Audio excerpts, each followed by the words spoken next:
Salam müəllimlər, hər vaxtınız xeyirli, uğurlu olsun. Salam Samirə müəllimə, necəsiniz? Sağ olun, yaxşıyam. Sizlər var olasınız, dəyərli müəllimlər. Belə, başlayaq dərsimizə müəllimlər. Hər birinizə salam. Salam Bəşir müəllim, necəsiz? Salam müəllimə, sağ olun. Siz necəsiz? Mən də yaxşıyam. İndi gördüm sizi. Xoş gördük. Yaxşı olasınız müəllimə. Xoş gördük. Belə. Deməli müəllimlər, bu bizim ilk dərsimizdir. İyun qrupunda ilk dərsimizdir. Bu gün mən sizə təhsil haqqında qanundan müsahibəyə düşən vacib hissələrdən deməli izah edəcəm. Bir də müsahibə sual verəcəm, cavablandıracaqsınız. Amma bu təhsil haqqında qanunun ümumi, yəni 47 maddədən ibarətdir. Bütün bu maddələrin izahı olan qrup var, video yazım var. Onu göndərəcəm, onu öyrənərsiniz. Dərs günlərimiz həftədə 2 dəfə, 2-ci və 5-ci gün olacaq. Növbəti dərsimiz artıq həftənin 2-ci günü. Deməli, ödənişli qruplarda davam edəcəksiniz. Həftənin 2-ci günə qədər kim qrupa daxil olmaq istəsə, deməli, təhsil haqqında qanunu öyrənsin. 2 dənə video göndərəcəm. 1-dən 13-ə qədər, 18-ə qədər, 19-dan 47-ci maddəyə qədər video izah var. Onu göndərəcəm, baxacaqsınız. Bir də mən qayda qrupu yaratmışam. Qayda qrupunda ən son 2026-cı ilin müsahibə suallarını deməli müəllimlər mənə səsləri göndəriblər. Onları artıq yavaş-yavaş vaxt etdikcə yazıya çevirirəm. Yəni o yazı şəklində də qrupa göndərəcəm. 2026-cı ilin müsahibə sualları ilə də tanış olacaqsınız. Qrupa daxil olmaq istəyən şəxsimə yazsın. Bu açdığım qrup yeni qrupdur. 3 ay davam edəcək. İyun, iyul, avqust ayına davam edəcək. Birdən ola bilər ki, məsəl üçün iyunun sonu və ya iyulun əvvəli imtahan elan etsinlər. O zaman biz artıq sürətli şəkildə, yəni günlərimizin sayını artırıb imtahana qədər çatdıracağıq. İndi əsasən mən həmişə qrupu yeni açanda əsas mövzulardan başlayıram ki, sonra imtahan tez olsa əgər kiçik mövzular var, onları öyrənmək asan olur. Dərsimizdə məcəllə, qanun, əsas hissələr, məcəllədən demək olar ki, çox az sual düşür, amma hansı hissələr lazımdır, onları keçəcəm. Sonra qanunvericilik, təhsil qanunvericiliyi, kurikulumun vacib mövzuları, əksəriyyətiniz, hamınız demək olar ki, sertifikasiyadan keçmişsiniz. Diaqnostik balınız var, MİQ balınız var və siz artıq kurikulumu bilirsiniz. Kurikulum sizə çətin olmayacaq, lakin direktorların işə qəbuluna kurikulumun hansı hissəsi lazımdırsa, o hissədən biz sizə istiqamət verəcəm. Ümumiyyətlə, rəhbər olmaq istəyən şəxs kurikulumu yaxşı bilməlidir. Yəni, kurikulum işə qəbulun ayrılmaz bir hissəsidir. Yəni, öyrənmək mütləq vacibdir. Həm də siz rəhbər olmaq istəyirsiniz, gedib müəllimlərə rəhbərlik etmək istəyirsiniz, elə kurikulumu ən çox siz bilməlisiniz. Sonra qrupa daxil olan müəllimlərə vəsaitimi göndərirəm. Yəni PDF şəklində düzdür, qrupa göndərəcəm, amma yəni çıxartmağa vaxtınız olmayacaq təbii ki, həm də nə qədər kağızın əlində itib batırsınız. Ona görə kitabımı da göndərəcəm. Qrupa daxil olanları ödənişsiz göndərirəm, amma belə kim ki, qrupa daxil olmaq istəmir, kitabı özü də alıb oxuya bilər. Amma burada məcəllər, qanundur, situasiya sualları yoxdur. Çünki situasiya sualları yenidir və mən onları hissə-hissə qrupa göndərəcəm. Bir dəqiqə var, getdik belə. Belə, indi başlayaq müəllimlər. Deməli, bir dənə qayda qrupu yaratmışam, digər qrupu yaratmamışam. Çünki elə zaten canlı dərsdə danışırıq, kimin nə sualı olsa şəxsimə yazır. Belə, başlayaq müəllimlər. Təhsil haqqında qanun. Təhsil haqqında qanun müəllimlər cənab prezidentimiz İlham Əliyev tərəfindən 2009-cu ildə 19 iyun tarixində imzalanmış bir sənəddir. Sənədlərin tarixini zaten müsahibədə soruşmurlar. Amma bəzi sənədlər var ki, çox vacibdir. Mikrofonu açmayın, xahiş edirəm. Dəyərli müəllimlər, mikrofona, görüntüyə nəzarət edin ki, mənə mane olsa, yəni üzürlü sayında qrupdan kənarlaşdıracağam, sonra dərsin videosunu YouTube kanalında paylaşacağam. Kim istəsə oradan izləyə bilər. Yəni videoya, görüntüyə, səsə, hər bir şeyə nəzarət edin, dəyərli müəllimlər, mane olmayaq. Belə, təhsil haqqında qanunun deməli bəzi qanunlar var ki, sənədlər var ki, onun tarixini bilməyiniz sizin üçün faydalıdır. Təhsil haqqında qanun 19 iyun 2009-cu ildə imzalanmış bir sənəddir. Bu sənəd təhsildə baza rolu oynayır. Yəni burada həm məktəbə qədər var, həm ümumi təhsil var, həm orta təhsil, həm ali təhsil, peşə təhsil, sonra orta ixtisas, yəni kolleclər, bütün bu təhsillər üçün lazım olan sənədlər məhz təhsil haqqında qanuna əsasən deməli hazırlanmışdır. Gəlin baxaq görək bu qanunda biz indi hansıları ən vacib bilməliyik. 2 dənə video göndərəcəm, az öncə dedim. Yəni başdan sona qədər izləyin. Baxın, burada 47 maddədən ibarətdir. Birinci maddəsində anlayışlar burada qeyd olunur. Burada içərisində siz yəni bəzi anlayışlarla hər biriniz artıq tanışsınız, amma burada indi hansı anlayışlar lazımdır? Onlardan vacib hissələrini vurğulayım ki, hansı ki bilməlisiniz. Məsəl üçün burada mikrofona nəzarət edin, dəyərli müəllimlər. Mən 2 dəqiqədən bir çox xahiş edirəm, mikrofona nəzarət edin. Biz şagird deyilik, biz müəllimik, biz rəhbər olmağa hazırlaşırıq, biz hamıdan üstün olmalıyıq. Mən belə 2 dəqiqədən bir deməyim də ki, müəllimə xahiş edirəm, mikrofona, görüntüyə nəzarət edin.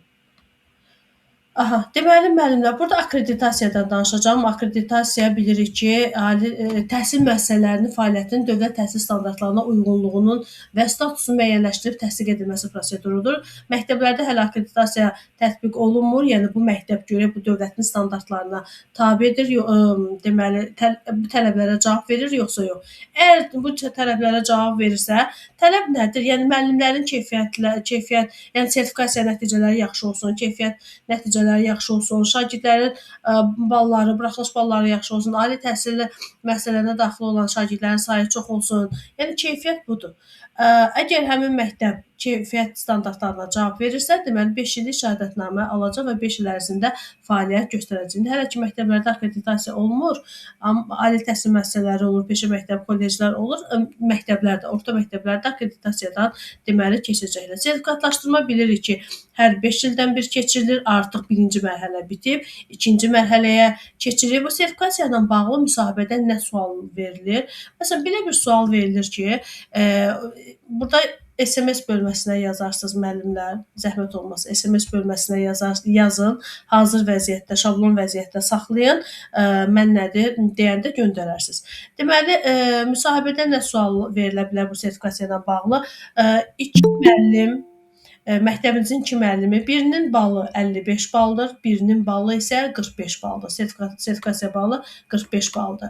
55 bal olan müəllimin nailiyyətləri çox aşağı səviyyədədir, amma 45 balı olan müəllimin nailiyyəti isə yüksək səviyyədədir. Yəni dərs dediyi sinifdə şagirdlərin nəticələri, uğurları çoxdur. Siz hansı müəllimə dərs saatı çox verərsiniz? Baxın, müsahibədə belə bir sual verirlər. Fikrinizi almaq istəyirəm. 1 dəqiqə vaxtınız var, yazın. 1 dəqiqə vaxtınız var. Burada chat bölməsinə yazın zəhmət olmasa. Hansı müəllimə dərs saatı daha çox verərsiniz? Bir müəllimin balı yüksəkdir, birinin azdır, amma az balı olan müəllimin nailiyyəti daha çoxdur. Yaxşı, 45 ballı müəllimə daha çox dərs saatı verərsiniz. Nə üçün? Nə üçün? Nə üçün? Bəs 55 ballı müəllim geri bax şikayət edəcək. Necə? Mənim balım yüksəkdir. Sən necə mənə aşağı saat verə bilərsən? İndi müəllimə, bunun bir yolu var. Deməli, bir müəllimin nəticəsi aşağıdır, bir müəllimin şagirdlərin nəticəsi yüksəkdirsə, siz bunu sübut eləməlisiniz. Sabah o müəllim deyəcək ki, 55 bal toplayan müəllim, mənim də nəticələrim yaxşıdır, uşaqlarım yaxşıdır. Düzdür? Sizin bir sənədiniz olmalıdır. Sizin bir data bazanız olmalıdır. Data baza nə deməkdir? Məsəl üçün, həmin o müəllimlərdən, tutam ki, riyaziyyat müəllimidir. 9-cu sinif vermisiniz, düzdür? Hər ikisinə 9-cu sinif vermisiniz. Birində buraxılış balları daha yaxşıdır, digərində yüksəkdir, aşağıdır. Sizin datanız olmalıdır. Sizin verilənlər, data nədir? Verilənlər bazanız olmalıdır. Deməli, müəllimlər həmin o buraxılış balları məktəbə göndərilir də. Həmin o buraxılış ballarına əsasən məktəb rəhbərliyi təhlil eləyir, analiz eləyir və əlində bir verilənlər bazası olur və sonra müəllimlə bununla bir iclas keçirir direktor. Məsələn, tutalım ki, sinif rəhbərlərindən ibarət və ya da fənn metod birləşmələri rəhbərlərindən ibarət bir iclas keçirdi. Orada artıq müzakirə edirsiniz ki, 9-cu sinifdə nəticəsi zəif olan şagirdlərin səbəbi nədir ki, nəticə zəif olub. Həqiqətən də burada müəllim faktoru oynayırsa, təbii ki, o müəllim növbəti tədris ilində deməli dərs saatı azaldılacaq. Yəni müəllimin balına uyğun dərs saatı vermirsinizsə, bunu əsaslandırmalısınız. Aydın oldu? Şifahi yox. Sizin əlinizdə bir baza olmalıdır. Amma əsaslandırmadan olmaz. Aydın oldu müəllimlər? Mütləq əsaslandırmalısınız. Bəşir müəllim, mən istəyirəm siz mikrofonu açasınız. Sizə bir sual vermək istəyirəm. Siz direktor əvəzində işləmirsiniz, indi də müavin işləyirsiniz. Bəli, müəllim, eşidirəm. Məktəbinizdə yəqin ki, belə bir hal olub. Yəni hər məktəbdə belə bu cür situativ vəziyyət yaranır. Necə tənzimləyirsiniz? Siz dediyiniz kimi də müəllimə iclas keçiririk. İclasda həmin müəllimlərin nailiyyətləri müzakirə olunur. Və həmin müəllim bilir ki, məsəl üçün yüksək ballı olan müəllim bilir ki, nailiyyəti yoxdur, amma digər müəllimin balı az olan müəllimin nailiyyəti var. Və ona da əsaslanıb dərsimizi bölürük. Yəni əlinizdə bir necə deyim, bir sənəd olmalıdır da, bir əlinizdə təhlil olmalıdır. Məktəbi irəli aparmaq üçün bir təhlilimiz olmalıdır bizim. Təhlil olmasa, biz o məktəbi irəli apara bilmərik. Qarşımızda bir diaqram olmalıdır, təhlilimiz olmalıdır. Aşağı nəticə göstərən şagirdlərin nə üçün bu sinif məsələn məhz bu fəndən aşağı göstərir? Deməli, Bəşir müəllim, bizdə necə bir hal olmuşdu? Bir sinifin yarım qrupuna bir müəllim dərs deyirdi, digər yarım qrupuna bir müəllim dərs deyirdi. Eyni sinifdir də, düzdür? Biz uşaqları seçməmişik. Yəni uşaqlar jurnal sırası ilə ortadan bölünübdür. Bir müəllimin nəticələri yüksək, digər qrupaya dərs deyən müəllimin nəticələri isə çox aşağıdır. Şagirdlər gedib çox aşağı bal toplayıb. Yəni əksəriyyəti 30 baldan aşağı toplayıb. Digər müəllimin nəticələri ortadan biraz yüksək səviyyə olduğu halda digər müəlliminki isə aşağı səviyyədir. Deməli, burada müəllim faktoru rol oynayır. Aydın oldu?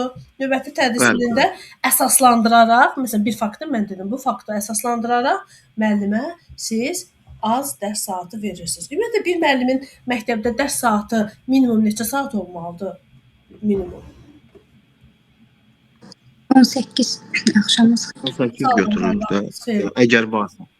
Məktəbdə dərs saatı varsa 18 saatla təmin edirik.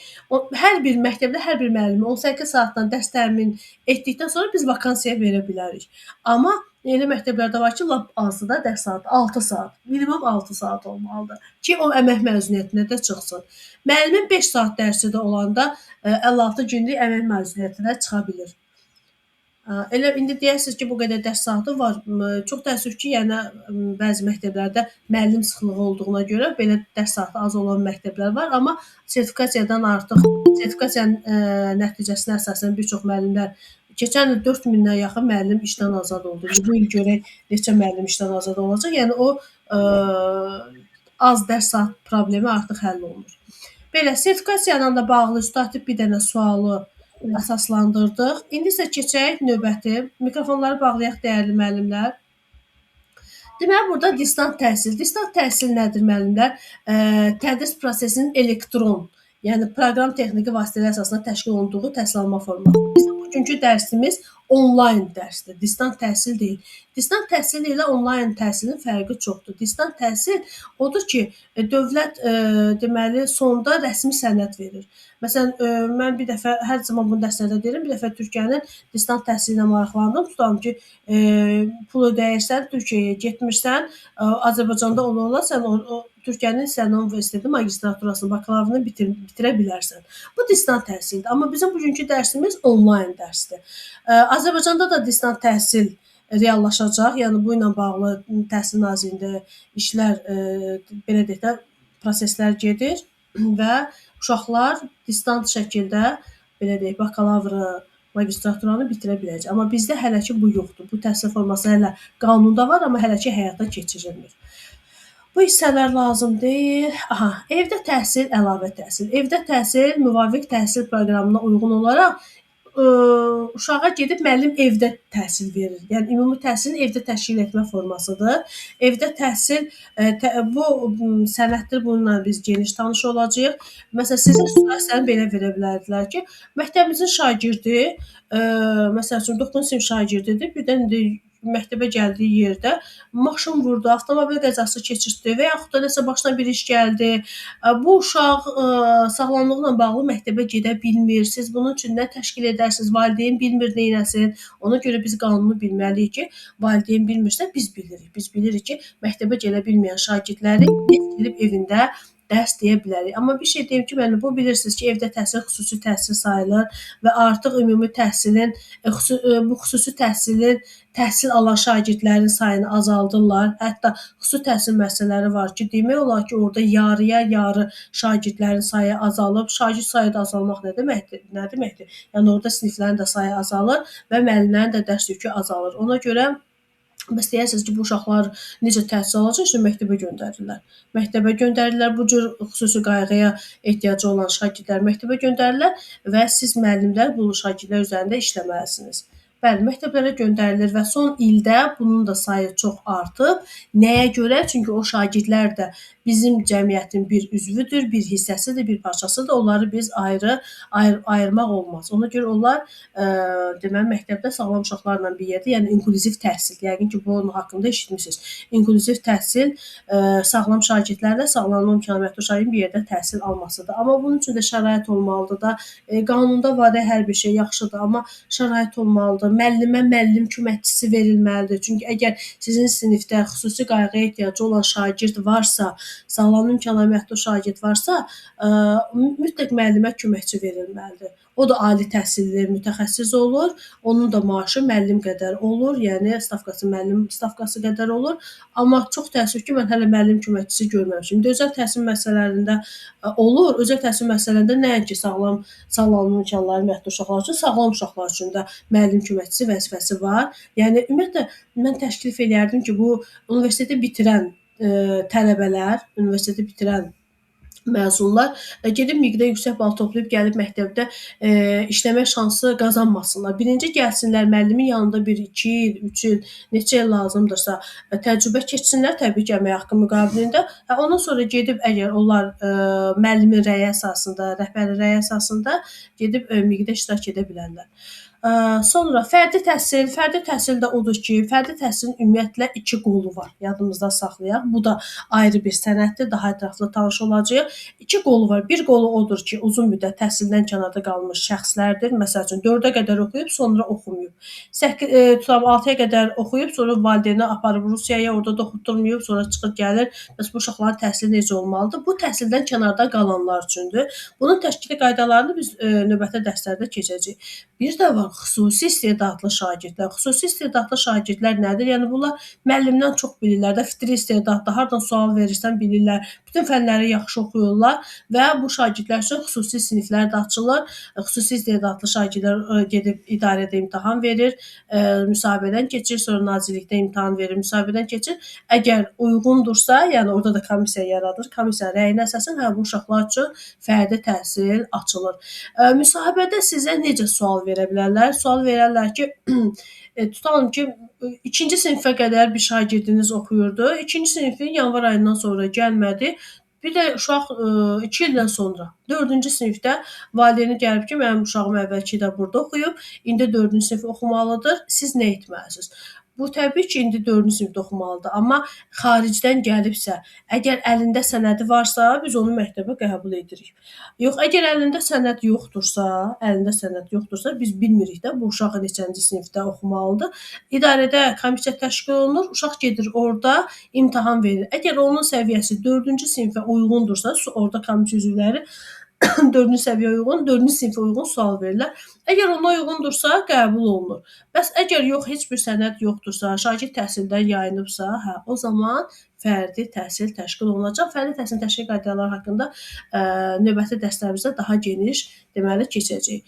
Sizin məktəbinizdə xüsusi istedadlı, fitri istedadlı şagird var. Fitri istedadlı şagirdlər üçün bax bu fərdi siniflər açmaq olar. Sonra fitri istedadlı şagirdləri olimpiadalara cəlb eləmək olar. Gəlin elə sual verim görüm fitri istedadlı uşaqlarla hansı işi görərsiniz? Burada SMS bölməsinə yazın müəllimlər.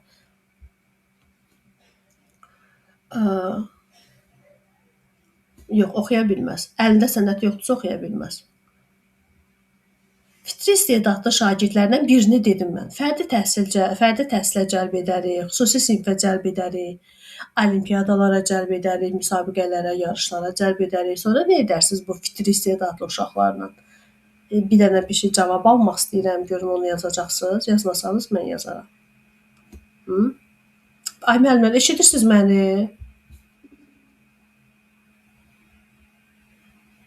Fərdi təhsili dedik. Fərdi təhsil dedik sonra. Bir də bilirsiniz nədir?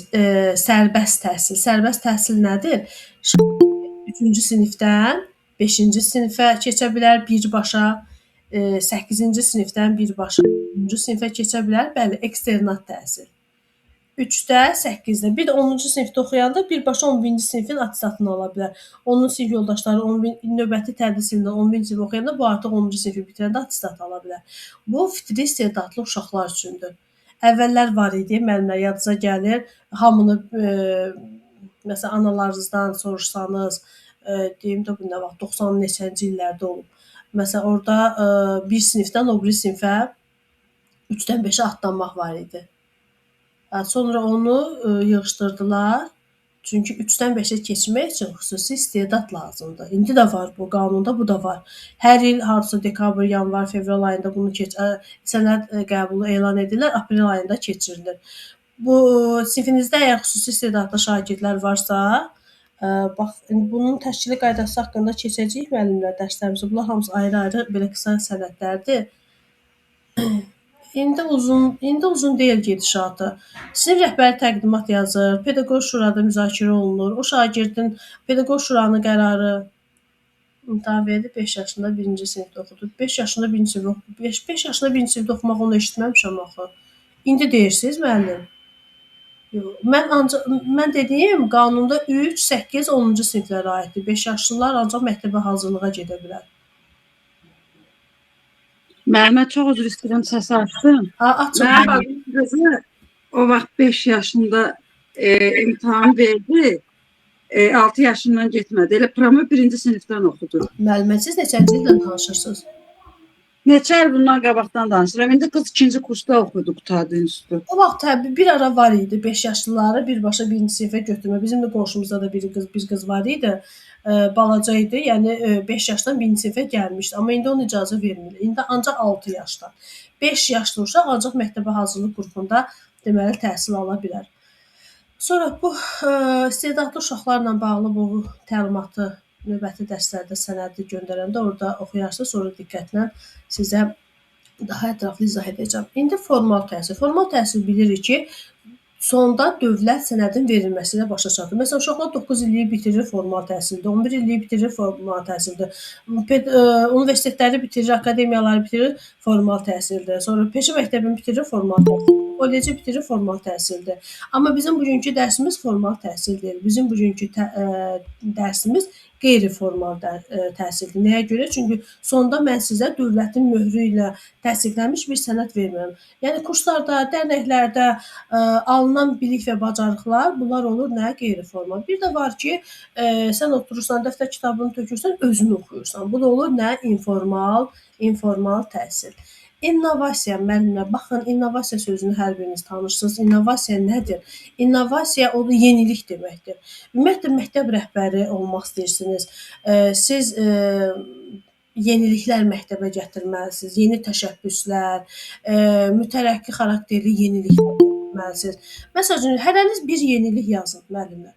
Bax, sizi tutan müavin təyin etdik, təşkilatçı təyin etdik və ya da direktor təyin etdik. Gedib məktəbə nə yenilik gətirə bilərsiniz? Ümumiyyətlə, müsahibədə baxın, fevral ayında oldudan, səhv etmirəmsə, fevral-mart ayında müsahibə olanda müəllimlərə sual verilmişdi ki, sən Azərbaycan təhsilində nəyə dəyişərsən, hansı yeniliyi istəyərsən? ki, o sənin əlində olsun, sən onu həyata keçirəsən. Nə yenilik eləyərsiniz müəllimlər, hansı ki o yoxdur? Nədir yenilik? Hı? Yenilik. Məsəl üçün, mən bir-iki dənə yeniliyi mən deyim. Məsəl üçün, məktəbdə istəyərdim psixoloqlara dərs saatı verilsin. 1. İkinci, məktəb məntiq dərsləri keçirsin. 2. Sonra məntiq dərsləri psixoloqlara dərs saatı dedi. Siz də yazın.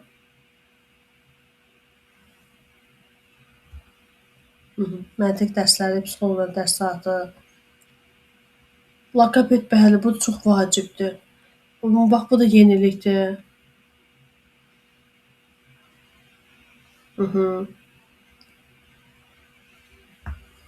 Bəli, laqabet, bax, bu fikri siz yazın, çox yaxşı fikirdir. Sonra uşaqlar müəllimini özü seçsin. Bu Türkiyə liseylərində, onlar da anaokulu sayılır da, məktəb illəri. Orada uşaq müəllimini özü seçir. Yəni onda müəllim çalışacaq ki, yaxşı dərs desin. Çox istəyərdim ki, məsələn indi ADU Universitetində elədir, Xəzər Universitetində elədir. Tələbə müəllimini özü seçir. Və beləliklə müəllimin qrupu yaranır və müəllimin dərs saatı yaranır. Amma məktəbdə elə müəllim var ki, nə şagirdlərlə davranışını bilir, nə düzəməli dərs keçməsi var, nə dərsə vaxtında gəlməsi var, bəhanələr hamısından çoxdur. Yəni bu cür müəllimi heç bir şagird sevməz. Valideyn də istəməz ki, o müəllim ona dərs desin. Beləliklə həmin müəllimin dərs saatı olmayacaq. Məsələn, ibtidai sinifdə biz ən çox bunu görürük. Yaxşı işləyən müəllimin, ad qazanan müəllimin yaxşı sinfi də tezdə olur. Baxırsan ki, sistem açıldı, 10 dəqiqəyə müəllimin bütün nədir o say limiti olur da, o limit artıq tamamlanıb. Amma elə müəllim var ki, aylarla da qrupu nədir, limiti tamamlaya bilmir. Belə, indi davam eləyək müəllimlər. Yəni mütləq yenilikçi olmalısınız, innovasiya gətirməlisiniz, yenilik gətirməlisiniz təhsilə, fikirləşməlisiniz başqa nə yenilik eləyim. Məsələn, valideynlər, indi yadıma düşdü. Məsələn, valideynlərin cərimələnməsi. Əgər uşaq dərsə gecikirsə, uşaq dərsdən üzürsüz səbəbdən yayınırsa, valideyn cərimələnməlidir. Necə ki, biz yolda hərəkət qaydalarını pozarkən avtomatik radarla bizə cərimə gəlir, bu valideynə də getsin cərimə. Hər valideynə əgər cərimə getsə, o övladını tədrisdən, təhsildən yayındırmaz, bəhanələri çoxalmaz. Bəli, şahmat dərsləri də çox maraqlıdır, şahmat dərsləri. Məktəbdə rəqs dərsləri olsa daha yaxşı olar, rəqs dərsləri. Belə, davam edək. Yəni, yenilik çoxdur da, yenilik çoxdur. Hər biriniz fikirləşin, çünki müsahibədə sizə bu haqda sual verilə bilər. İndi müsahibə edirəm, müəllimlər. Biz bilirik ki, direktorların işə qəbulu daha test mərhələsi yoxdur, birbaşa müsahibə mərhələsidir. Müavin və təşkilatçıların işə qəbulu da son 2 ildir keçirilmir. Amma kim ki, müavin və təşkilatçı olmaq istəyir, direktorların işə qəbulu elan olunan kimi gedib qeydiyyatdan keçərsiniz. Zaten müəllimləri birbaşa artıq direktor təyinat vermirlər. Müavin və təşkilatçı vəzifəsi təklif edirlər. Əgər uyğun olsa qəbul edərsiniz, uyğun olmasa növbəti imtahanda iştirak edərsiniz. Bal limiti var burada. Əgər şagird sayı 500-dən çox olan məktəbi seçirsinizsə, balınız 51-dən çox olmalıdır. Bu direktorların işə qəbuluna aiddir. Əgər şagird sayı 500-dən aşağı məktəblər seçirsinizsə, balınız 51-dən aşağı, yəni 50 ola bilər, 42-50 bal arası olmalıdır. Müavin və təşkilatçılarda isə minimum bal limiti 42-dir. Məsələn, bəzi müəllimlər var ki, sertifikasiya balı aşağıdır. Məsələn, 35 bal, 40 bal. Bu müəllimlər imtahanda iştirak edə bilməzlər. Çünki onların sənədləri qəbul olmayacaq. Mən bunu dərslərimdə deyirəm. Çünki sonra sabah mənə deməyin ki, ay müəllimə, mənim balım bu idi. Siz mənə niyə demədiniz? İndi o aşağı ballı müəllimlər rəhbər ola bilməz. Heç sizin özünüzə də xoş olmaz ki, balım aşağıdır, məsəl üçün. Balı aşağı olan bir rəhbər gəlsin mənə söz desin, əmr eləsin. İstəyirsiniz ki, sizin də rəhbəriniz yüksək ballı olsun. Aydındır? Belə. İndi gedək davamlı gedək müəllimlər. Burada görüm nə var? Vacib. Burada aha bir də tədris planı var idi. Bunlar lazım deyil. Qanunvericilik. Aha, təhsil sahəsində dövlət siyasətinin əsas prinsipləri. 10 dənə prinsip var. Onu da əzbərləyin. Humanistlikdir, demokratiklik, bərabərlik. Bunu video göndərəcəm, ətraflı oxuyarsınız. Millilik və dünyəvilik, keyfiyyətlilik, səmərəlilik, fasiləsizlik, vəhdətlik, daimilik, varislik, liberallaşma və inteqrasiya. Qeyd edeyim. Ümumiyyətlə müəllimlər, əgər siz mənim qruplarıma daxil olursunuzsa, mütləq yanınızda bir dəftər qoyun, dəftər olsun. Mən dedikcə, vacib hissələr dedikcə orada qeyd eləyin. Baxın, bu 10 dənə prinsipi gələn dərs soruşacağam. Gələn dərs, növbəti dərsimiz həftənin 2-ci günü olacaq. Dərs günlərini qeyd eləyin, həftənin 2-ci və 5-ci gün. Arada bir 3 gün məsafə olsun ki, oxuya da bilərsiniz. 2-ci və 5-ci gün olacaq dərsimiz saat 20:30-da. Dərsimiz saat 20:30-dan 22:00-a qədər, yəni 1 saat yarım davam eləyir. İndi mən danışıram, çünki ilk dərsdir. Sonra siz danışacaqsınız müəllimlər. Yəni mən sizdən soruşacağam. Vacib olan hissələri təbii ki, vurğulayacağam, video izahları göndərəcəm, qısa konspektlər göndərəcəm, amma siz də danışacaqsınız ki, nitqiniz də inkişaf etsin. Baxın müəllimlər, burada maddə 4-də təhsilin əsas məqsədi qeyd olunub. Ümumiyyətlə təhsilin əsas məqsədi elə biz təhsil adamlarının əsas məqsədidir. Yəni müəllimlərin əsas məqsədidir. Məqsədimiz nədir? Məktəbdə şəxsiyyət yetişdirək, mütəxəssis yetişdirək, onları səmərəli əmək fəaliyyətinə hazırlayaq, öz məsuliyyətini dərk edən, hörmət edən, vətənpərvər, Azərbaycançılıq ideyalarına sadiq olan bir gənclər yetişdirmək. Baxın, bu təhsilin məqsədi. Uşaq 11 illik məktəbdə nə üçün oxuyur? Ki, şəxsiyyət kimi yetişdirilsin. Və çox təəssüf ki, indi təhsilimiz ancaq sanki testlər üzərində qurulub. Elə ancaq uşaqlar test işləyir. Ünsiyyət bacarıqları aşağı səviyyədədir. IQ səviyyələri, necə deyim, bu test işləməkdən o qədər də yüksək səviyyədə inkişaf etmir. Mənim bir qrup yoldaşım var. Kanadadadır, ailəsi ilə bərabər. Deməli, arada onunla danışıram ki, Kanadada təhsil niyə görə inkişaf edib və orada təhsil 14 illikdir. Bizdə 11 illikdir. Növbəti illərdən bizdə ümumiyyətlə bilirsiniz ki, 12 illik təhsilə keçirik. Yəni bu məktəbə hazırlıq qrupları məhz bu 12 ilə təhsilə keçirdiyimiz üçün olan bir prosesdir. Kanadada 14 illik təhsil sistemi həyata keçirilir. Yəni dövlət uşaqları əlavə olaraq 2 ildə, 3 ildə oxudur ki, savadlı kadr yetişsin. Ümumiyyətlə ölkədə nə qədər çox savadlı kadr olarsa, o ölkənin iqtisadiyyatı da hər bir şeyə güclü olacaq. İqtisadiyyatı güclü olan ölkəyə də heç kim bata bilməz təbii ki. Deməli, Kanadanın təhsili ilə maraqlanıram. Deyirəm ki, bəs niyə onlar bu qədər inkişaf edib də? Yəni səbəb nədir?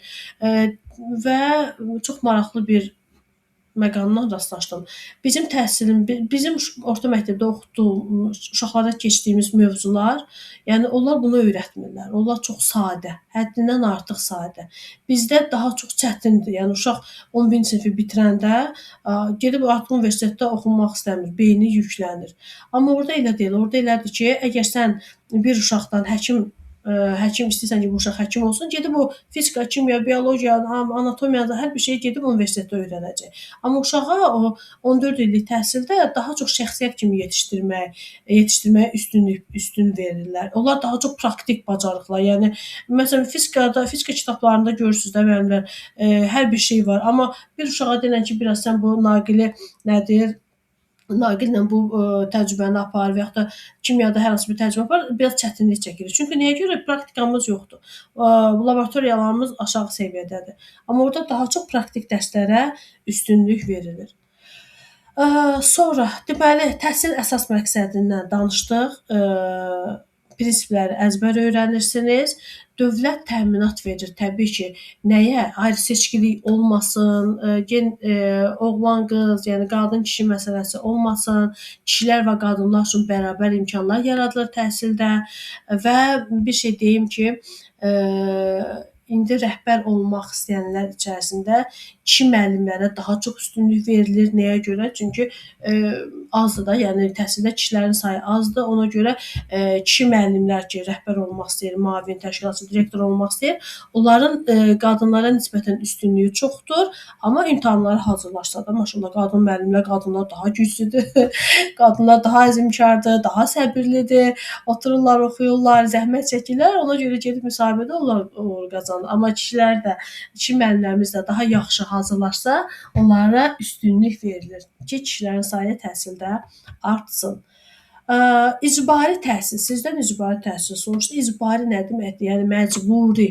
Uşaq 9 il oxumalıdır. Məktəb rəhbəri əgər görsə ki, məktəbində uşaq yoxdur, maraqlanmalıdır ki, bu hardadır? Bəlkə uşağı işlədirlər, az yaşlı olduğuna görə işlədirlər, valideynləri savadsız olduğuna görə anlamırlar ki, uşaqları oxutdurmaq lazımdır. Və yaxud da digər bir də görürsünüz qızları tez evləndirirlər, ona görə məktəbə qoymurlar. Bu bir çox rayonlarda çox təəssüf ki, bu hələ də var. Tez evləndirirlər qızları. Yəni valideynin də borcudur ki, uşağını 9 illik oxutsun. İndi situasiyada bunu necə verirlər? Gedək bunun situasiya hissəsinə. Məsəl üçün valideyn gəlir, deyir ki, mən oxutmuram. Uşağımı oxutmuram. Lap kino yadıma düşdü. Oxutmuram, əl çəkin. Gəlir deyir ki, oxutmuram. Siz nə edərsiniz? Müəllim işləyirsiniz, qəbul edəcəklər. Niyə qəbul etmirlər ki, sənədlərinizi? Xatirəmən, niyə elə yazırsınız ki, mən müəllim işləyirəm, sənədlərimi qəbul etməyəcəklər? Siz Samirə müəllim bayaq dediniz ki, yəni müəllimlərin, mən elə başa düşdüm. Müəllimləri birbaşa götürürlər, ona görə elə yazdım. Müəllimləri birbaşa direktor təyinat etmirlər. Müəllimləri əvvəl müavin, təşkilatçı təyinatı verirlər. 1-2 il, 3 il işləyirsiniz, ondan sonra gedib direktor işə qəbulunda iştirak edə bilərsiniz. Təyinat verirlər, amma az təyinat verirlər müəllimə. Gərək siz o qədər yüksək səviyyədə hazırlaşarsınız ki, siz müəllimlikdən birbaşa direktorluğa gedəsiniz. Valideyn əgər gəlir, deyir ki, oxutmuram. Biz həmən polisə müraciət eləmirik ki, ümumiyyətlə sizi ora niyə rəhbər qoyublar, müəllimə? Ailədə bir problem olanda həmən ailəmə car çəkmirsiniz ki, çalışırsınız ki, özünüz ailə daxili problemi həll edərsiniz. Məktəb də bizim bir ailəmizdir. Nəsə problem olanda çalışırıq ki, birinci özümüz humanist yanaşaraq özümüz həll edək. Bir valideyni çağırırıq, söhbət edirik, niyə qoymursan? Filan səbəblərini deyir, yox qoymuram, yenə qoymuram. Müsahibədə bilirsiniz necə edirlər? Deyirlər ki, gəldin valideynlə söhbət elədin, razı deyil. Deyirsən ki, yenə söhbət edərəm, yenə izah edərəm. İndi təzədən müsahibə komissiyası üzvləri deyir ki, yenə razı deyil də, ki, ayağını bir başmağa deyək ki, mən uşağımı qoymuram. Onda qanuni cəhətdən danışırsınız ki, əgər sən övladını məktəbə qoymasan, bu təhsil haqqında qanuna ziddir. Çünki təhsil, 9 illik təhsil, icbari təhsildir, sən övladını oxutmalısan. Əgər sən bu qanunun tələblərini əməl etmirsənsə, mən artıq məcburam ki, təqdimat yazım. Polis şöbəsinə təqdimat yazım, idarəyə məlumat verim, icraya məlumat verim. Bu müstəvidə həll olsun. Tutalım ki, getdiniz polisə verdi, məsələn, məktəb direktoru. Məsələn, valideynlə hansı tədbir görüləcək? Heç nə, artıq hüquqi müstəvidə polis cərimələyəcək. Valideyni ilk öncə cərimələyəcək. Cərimə minimum 40 manatdan başlayır. 40 manatdan başlayır. İndi baxır o nə səbəbə görə övladını yayındırıb. Yəni minimum 40 manatdan cərimə başlayır. Valideyn cərimə olunsa, onda bilər ki, oxutmamaq nə deməkdir. Buyurun. Onu 400 eləsək daha yaxşı olar. Yox, onun məsəl üçün bilirsiniz mən nə dedim? Tutalım ki, ana, ata uşağa baxımsız vəziyyətdə baxır. Nə bilim, 1-2 gün gecikdirib, 1 ay gecikdirib. Amma bir də var ki, ümumiyyətlə oxutdurmursa, onun cəriməsi təbii ki, çox olacaq. Amma minimum valideynin cərimə olunması qanunda da var, 40 manatdan başlayır. Minimum 40 manatdan başlayır. Ümumiyyətlə, ən yaxşı bilirsiniz nə olardı? Övlad birinci dərs gecikdi, bir gün dərsə gəlmədi və heç bir məlumat verilməyib məktəbə, elə həmən an cərimə getsin. Bilirsiniz necə? Elə ümumiyyətlə biz deyirik, müəllimin valideynin evinə gedərik, sinif rəhbəri nə etməlidir ki, uşaq dərsə gəlsin. Valideynin evinə gedirik, zəng edirik. Mən başa düşmürəm. Bu valideyn öz məsuliyyətini dərk eləmir. Dərk eləməsi üçün qanunları sərtləşdirmək lazımdır. Yol hərəkət qaydalarını bir dəfə pozanda ikinci dəfə necə biz o yolu düz keçirik, heç qaydanı pozmuruq. Valideynlər də elədir də. Valideynlər də cərimə olunsa, övladını dərsdən yayındırırlar. Nə qədər ki cərimə olmayacaqlar, bu prosesi düzəltmək mümkün deyil. Cərimə mütləq olmalıdır. Kimin nə sualı var idi? Sualınız var idi elə bir. Elnarə müəllimə, sualınız var. Elnarə Orucova. Bəli, müəllimə. Aha, buyurun müəlliməm. Bir sual da vermək istəyirdim sizə. Yəni elə bir məktəbinizdə olub ki, valideyn deyib ki, mən uşağımı məktəbə qoymuram. Hansısa bir X bir müəllimə istəmirəm. Yəni o sinifdə mənim uşağımın təhsil aldığı sinifdə dərs keçməsin. Yəni bu bir çox səbəb, bu səbəbləri şifahi deyil Elnarə müəllimə bunu. Şifahi deyil. Şifahi heç nəyə baxmayın məktəbdə. Mən şəxsən özümdə yəni biz onların suyuna belə deyək, getməliyikmi? Onlara razılaşmalıyıq mı? Valideynlərin hər istədikləri ilə biz razılaşmalıyıqmı? Belə deyim. Başa düşdüm. Sualınızı başa düşdüm Elnarə müəllimə. Çox sağ olun. Valideyn var, gəlir sənə danışır. Müəllimlə onu üzləşdirəndə elə bil ki, bu sözləri o deməyibdi. Valideyn ərizə yazmalıdır. Direktorun adına ərizə yazmalıdır. Şikayətini yazmalıdır. Hansı səbəblərdən şikayətçidir. Aydın oldu? Ondan sonra o istiqamətdə araşdırma aparırsınız. Məsələn, belə bir halla mən bir dəfə rastlaşmışdım. Valideyn gəldi, danışdı. Dedim, vaxt bu nədir belə? Dedim ki, otur biraz dedikləri yaz da, ver vərəqə. Ərizə şəklində yaz. Ya şikayət istə, şikayət yazmadı ki. Yazmadı.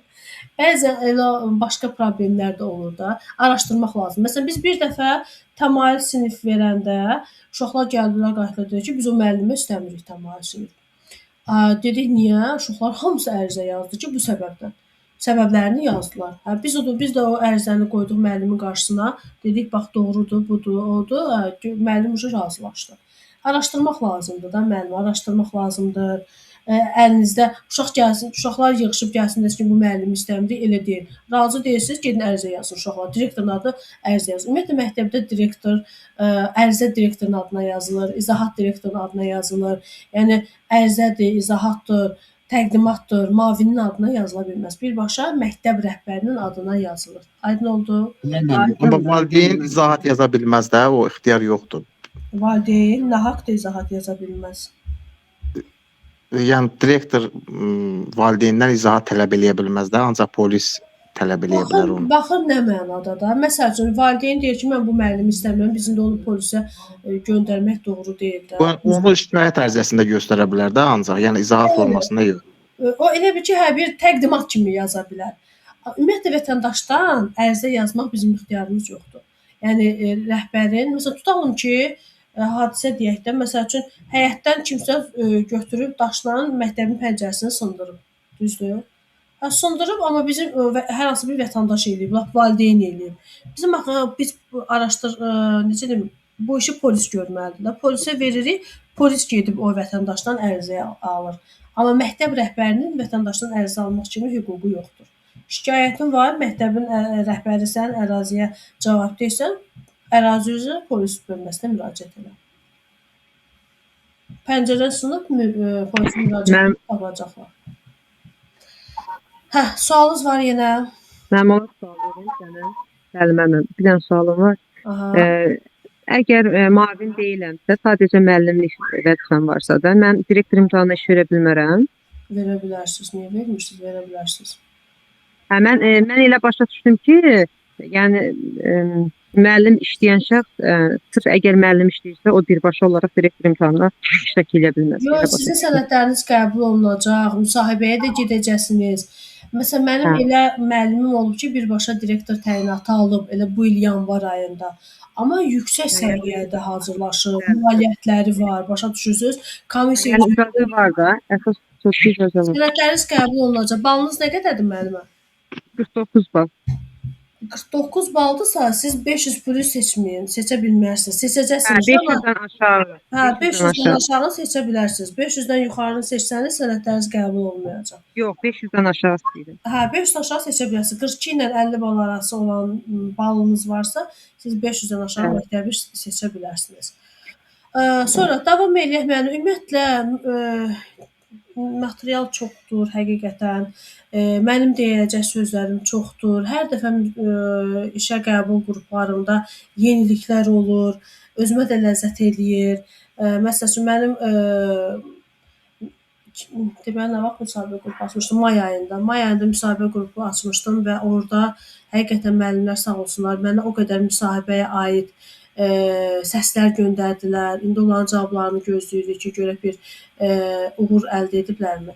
Onların da cavabları çox güman ki, müəllimlər, mən belə gözləyirəm, sentyabrda artıq təyinat olacaq. Artıq siyahılar hazırlanır. Baxın, fevral-mart ayında qeydiyyatdan keçib iyun ayında, may-iyun ayında müsahibədə olan müəllimlər.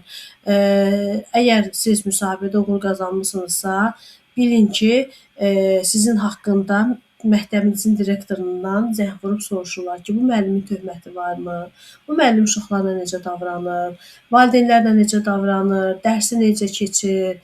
Heç bir problem yoxdurmu? Ailəsi necədir? Yəni belə deyək də, bu cür suallarla sizin haqqınızda artıq məlumatlar toplanır və o gün müəllimlərdən bir neçəsi mənə yazmışdı ki, müəllimə bəs direktorun deyir ki, bəs sənin haqqında maraqlandılar. O da ki, indi yaxşı direktorla münasibətiniz yaxşıdırsa, inşallah sizin haqqında yaxşı məlumat verər. Sonra davam eləyək dəyərli müəllimlər. Ekranı görürsüz. Bəli, bəli. Aha, gedək. Tədris dili Azərbaycan dilindədir və əgər vətəndaşları və təhsil müəssisəsi təsisçisinin razılığı olarsa, digər dillərdə də aparıla bilər. Məsələn, bizim məktəbdə rus bölməsi var. Sonra elə məktəblərdə var ki, orada ancaq ingilis dilində tədris aparılır. Sonra vacib hissələrdən deyim. Bunlar hansı ki, müsahibələr lazımdır. Baxın, keyfiyyət səviyyəsi. Ümumiyyətlə, müəllimlər rəhbər olmaq istəyirsinizsə, birinci onu fikirləşməlisiniz ki, gedib məktəbdə təhsilin keyfiyyətini necə yüksəldərsiniz? Məktəbdə kim var? Müəllim var, şagird var, düzdür? Keyfiyyət də deyəndə müəllimin sertifikasiya balı yüksək olmalıdır, müəllimin nailiyyətləri olmalıdır, müəllim yaxşı şagird hazırlamalıdır, şagirdin də illik balları yaxşı olmalıdır, illik, yarım il, KSK, BSK balları, sonra müsabiqələrdə iştirakı. Yəni keyfiyyət budur. Bir də məktəbin maddi-texniki bazası. Ola bilsin ki, çox yaxşı keyfiyyətli dərs deyən peşəkar müəllimləriniz var, amma maddi-texniki baza yoxdur. Əgər maddi-texniki baza aşağı səviyyədədirsə, biz lap istədiyimiz, deməli o standartlara cavab vermirik və istədiyimiz səviyyəyə hələ çata bilmirik. Bir də baxın, burada müsahibədə nə sual verilmişdi? Mart ayında müəllimlər müsahibə gedəndə 2026-cı ilin. Belə bir sual verilmişdi ki, sizə tutalım ki, pul vermişik. Siz onu nəyə xərcləyərsiniz? Yəni dövlət tərəfindən sizə pul verilib, siz onu ilk öncə nəyə xərcləyərsiniz müəllimlər? Görün, bu gün mən nə qədər sizə 2026-cı ilin müsahibə suallarını verdim. Müsahibə suallarından səsləndirdim. Təyinat alanda məni unutmayın. Bir də neçə olmasa sağ ol yazın. Valla müəllimin bir dənə sağ ol yazmağı mənim ürəyimə bilirsiniz necə, belə necə sevinirəm, uşaq kimi sevinirəm. Necə ki, sizin övladlarınız universitetə daxil olur, siz sevinirsiniz, siz də təyinat alanda mən elə sevinirəm. Direktor sizin xəbəriniz olmadan sizə töhmət verir. Baxın, 7 aydan sonra xəbərim olsun töhmət verirəm. Bu töhmətdən bir layihədə mənim əziyyətimi söylədi. Sizin xəbəriniz olmadan veribsə, siz onu neylədiniz müəllimə sonra? Bildiniz ki, töhmət verib, nəsə tədbir gördünüz?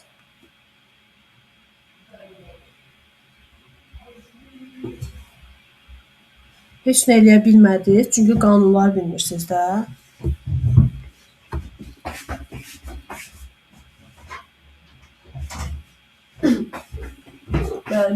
Siz onu məhkəməyə müraciət eləyəsəydiniz, direktor işdən azad olunacaqdı. Çünki sizə xəbərdarlıq edilmədən sizə töhmət verilibsə, sizin məlumatınız olmadan. Bu qanun pozuntusudur. Bəli, 6 ay ərzində, lap 6 ay keçəndən sonra da sizin xəbəriniz olmayıbdır. O 6 ay məsələsi bilirsiniz nədir? 6 ay ərzində sizin töhmət hüquqi qüvvədə olur. 6 aydan sonra hüquqi qüvvədən düşür. Amma demək deyil ki, siz onu 6 aydan sonra məhkəməyə verə bilmərsiniz. Mənim Gədəbəydə deyəsən bir müəllimim var idi. özü o məktəbdə müəllim işləyirdi. O direktor əvəzi də daimiləşmək üçün imtahanlar verirdi, amma istəmirdi də bu müəllim keçsin. İdarəyə yalandan müəllim haqqında güya valideynlər şikayət edib, şagirdlər şikayət edib, müəllimin xəbəri olmadan töhmət vermişdi. Sonra həmin o mən hazırladığım müəllim getdi, təyinat aldı elə o məktəbə. Sonra əmr kitabı əlində olurdu. Artıq burada görüb ki, buna direktor bunun xəbəri olmadan töhmət verib, idarəyə yalandan məlumat verib. Heç nə məhkəməyə verdi. İndi o direktor işləmir. İşdən azad oldu. Bundan sonra heç vaxt həmin imtahanlarda iştirak edə bilməz. Bəli, rəhbər işçi qərəzli münasibət göstərməli deyil. Qərəzli münasibət bəsləyirsə, bu nəinki rəhbər işçilərə, həm müəllimlərə də aiddir. Yəni qərəzli münasibət bəsləyirsə, işimiz irəli getməyəcək. Belə, sualım nə idi müəllimlər? Sizə pul verilib, ödəniş olunub dövlət tərəfindən. Siz o pulu nəyə xərcləyirsiniz? Burada mən çox maraqlı bir müəllim SMS yazmışdı, laboratoriya yaradardım. İnfrastrukturdur da laboratoriyada, maddi texniki bazadır. Yaxşı fikirdir, həqiqətən də məktəbdə laboratoriyanın yaradılması yaxşı fikirdir.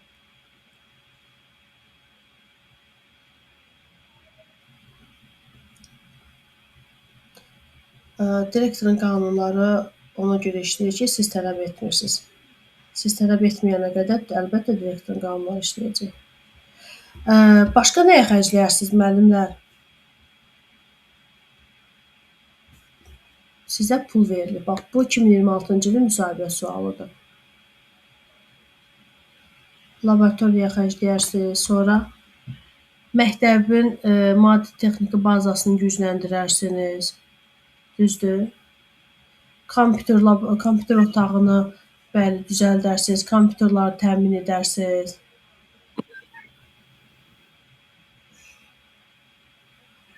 Yəni ilk öncə infrastrukturu, maddi texniki bazanı düzəldərsiniz, ondan sonra müəllimləri, şagirdləri həvəsləndirmək üçün maliyyəni də yönəldə bilərsiniz. Belə, davam edək dəyərli müəllimlər. Sonra kurikulum bilir ki, təhsil proqramıdır. Yəni hər bir təhsil pilləsinin, səviyyəsinin kurikulumu var. Ümumi təhsilin kurikulumu var, peşə təhsilinin kurikulumu var, ali təhsilin kurikulumu var və biz orta məktəbdə təbii ki, ümumi təhsilin kurikulumunu keçirik, yəni proqramını keçirik.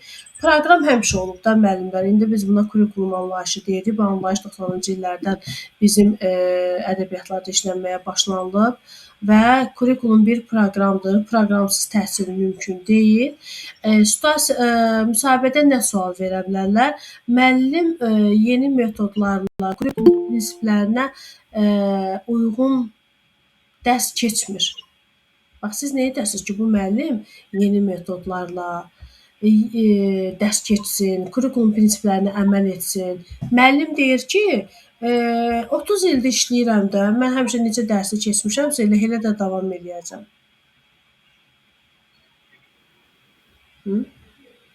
İstəyirəm buna şifahi cavab verəsiniz. Müəllimlə danışaram. Əgər müəllim onu deyirsə, deməli o müəllim çoxdan müəllimlik fəaliyyətinə son qoyubdur. Əgər müəllim oxumağı bir gün dayandırsa, müəllimlik fəaliyyəti onun üçün dayanmış hesab olunur, sonlanmış hesab olunur. Şəxsən mənim üçün elədir müəllimlər. Mən bir gün oxumağı dayandırsam, elə bilərəm ki, mən daha müəllim deyiləm. Nə qədər mən müəllimlərlə danışıram, yeni müsahibə sualları əldə edirəm, onları araşdırıram, sizlərə təqdim edirəm. Deməli, müəllim mütləq müasir tələblərə cavab verməli. İndi zaten uşaqlar müasir tələblərə cavab vermir, müəllimi də heç sevmir. O müəllimlə indi nə edərik? Birinci, ümumiyyətlə, nə problem olursa olsun, biz çalışmalıyıq ki, humanist yanaşaq, fərdi söhbət edək. O müəllimə dəstək olmaq lazımdır. O müəllimi daha peşəkar müəllimlərin dərsinə göndərmək lazımdır ki, həmin müəllimlərdən getsin, öyrənsin, öz dərsinizi apara bilərsiniz. Məsələn, sualı belə də qoya bilərlər ki, gənc kadr təyinat alıb məktəbinizə və siz necə edərsiniz ki, o daha tez inkişaf etsin. Gənc kadrların daha tez inkişaf etməsi üçün biz onun üçün mentor müəllim təyin edə bilərik. Düzdür? Yəni daha təcrübəli müəllimlərin yanına deməli dərs dinləmələrə göndərərik. Qarşılıqlı dərs dinləmələr təşkil edərik. Ümumiyyətlə bir baxın müəllimlər, ustad dərslər var, nümunəvi dərs var, açıq dərs var, açıq qapı günləri var. Ustad dərs nə deməkdir? Yəni ustad elə adından məlumdur ki, bunu hər müəllim keçə bilməz. Bunu elə ustad müəllim keçməlidir. Daha yaxşı, müəllimlərin müəllimi, baş müəllim, əvvəllər var idi, baş müəllim. Bax o müəllimlər keçməlidir ki, gəlib öyrənsinlər. Açıq dərs odur ki, müəllim məsələn tam ki açıq dərs elan edirik. Kim istəyir gedib bu müəllimin dərsində otura bilər. Vaxtına uyğundursa gedib o müəllimlərin dərsində otura bilər. Nümunəvi dərsi isə, yəni ustad olmayan da müəllim verə bilər ki, nümunəvi dərs keçir, gedib oradan öyrənirsiniz. Amma ustad dərsi mütləq peşəkar müəllim keçməlidir. Məsəl üçün mənim qrupumda keçən gün Xumara müəllimə dərsdəsiz siz. Hər dəfə dərslərdə iştirak edir. İndi onun müsahibəsinin cavabını gözləyirik. Xumara müəllimə, Tərəqqi liseyinin müəllimi ürəyi. Burada da ürəyi yoxdur. Nə əcəb gəlməyib. Həmişə mənim dərslərimə gəlir. Metodist işləyir. Qrant layihəsinin qalibidir. Yəni çox uğurlu müəllimdir. Artıq bir ildən çoxdur da məktəbdə metodist işləyir. Elə o may ayında müsahibə dərslərində dedi ki, müəllimə mən 260-dan çox dərs dinləmişəm, müəllimlərə dəstək olmuşam. Baxın, bu artıq ustad müəllimdir. Onun gedib dərsini dinləmək hər bir müəllim üçün faydalıdır. Gedib öyrənəcək, xüsusilə gənc müəllimlər. Belə. Bundan da sual verdi. Yəni kurikulumu öyrənmək istəməyən, kurikulumu tətbiq istəməyən müəllimlə fərdi söhbət aparırıq. Sonra dövrün tələbini izah edirik, dərs dinləmələrə cəlb edirik, daha mentor müəllim tələb edirik, təyin edirik, təlimlərə cəlb edirik və s. Yəni dəstək oluruq da həmin müəllimə, yol göstəririk. Aha, burada sonra görün müəllimə, bu 47 maddədir. Bunu dərsdən sonra video izahını və PDF-ni göndərəcəm, oxuyacaqsınız. Burada vacib hissələri situasiya əsasında dedim, bu formalı dedim, formal, qeyri-formal, informal təhsilin formalardır. Bir də var təhsil alma forması. Təhsil alma forması nədir? Hər gün dərsə gedərək təhsil alma, bu əyanidir. Qiyabi odur ki, ildə 2 dəfə qış, yay sessiyasında deməli gedib imtahanlar verirsən. Qiyabi mən elə bildim ki, qiyabi ancaq bizdə ali təhsildədir, amma orta məktəbdə də qiyabi var. O gün nə idi bir paylaşım gördüm. Gördüm ki, Azərbaycanda neçə şagird qiyabi təhsil alır. Məsələn, mən yaşadığım ərazidə bir məktəb var idi. Qiyabi bilirsiniz nədir? Axşam növbəsi. Yəni saat 4-dən sonra uşaqlar dərsə gəlir. O məktəblərin sayını minimuma endiriblər. Olsa da Bakı Respublika üzrə bir 5-6 dənə, maksimum 10 dənə bir məktəb bəlkə olar, yoxsa yox. İndi bunun dəqiq rəqəmini bilmirəm, amma onu bilirəm ki, qiyabi məktəblərin sayı minimuma endirilib. Nəyə görə? Çünki artıq eksternat təhsil var da. Yəni gedib ekstern qaydada imtahanlarda iştirak edib attestat almaq. Ona görə qiyabi şöbələri yığışdırıblar. Məsələn, bizim ətrafımızda bir-iki dənə məktəb var idi. Onlarda daha bəlkə bir 8 il, 10 il olar ki, ora bağlanılıb. Daha qiyabi şöbələr yoxdur. Deməli, əyani, qiyabi, distant dedik, sərbəst dedik, fərdi təhsil, evdə təhsil, bir də stasionar təhsil. Evdə və fərdi təhsil haqqında qısa məlumat verdim.